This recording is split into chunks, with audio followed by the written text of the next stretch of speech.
Hi there. Okay, we're going to try out Etheroll, and we are using Chrome with MetaMask on my Mac. We have gone to the website. We're not doing anything special. This is exactly the user experience. No changes whatsoever. We'll just use anything that's default. There's my account in MetaMask. I'm actually waiting for these terms to disappear. So okay, now I'm going to change the minimum bet because 1 ether is too much for me. I'm not that rich. So we're going to use their minimum bet, which is 0.1 ether, and we're going to increase the odds to about 90% so that I have a chance of winning. A bit fiddly, that slider. And we click roll, and then we click submit, which is the MetaMask window, and we've used all the default conditions.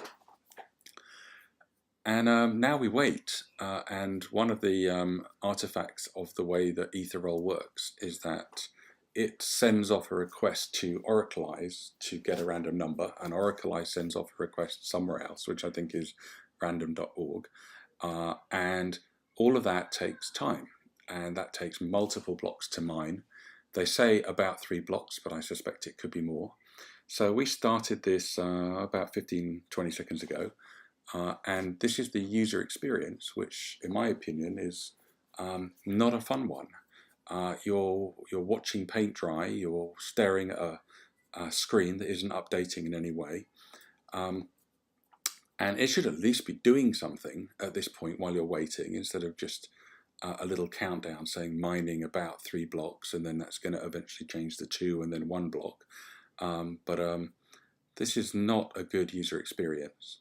Anyway, we have only about a minute to go, or half a minute, whatever it is.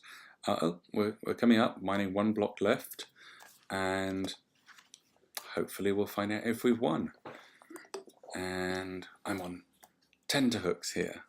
We're waiting with bated breath to see if we won. And how are we doing? Come on, come on. Gosh, this is slow. And come on, come on, come on, I'm waiting. Oh, we have a result. Receiving result, it says. And where are we? Oh, player wins, so good, we won that one. That took about 2 minutes, and now I'm going to click on my address and we'll watch the transaction and we'll see some information. So as you can see here, the transaction was about a minute ago, it says. Now look at this. The gas limit is 250,000.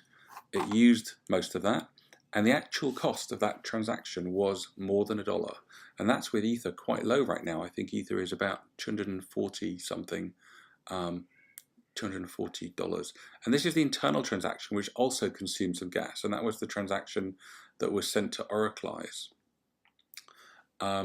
But the customer only paid just over $1 for it, but still, on a $24 bet, paying $1 in cost is very high. This is another.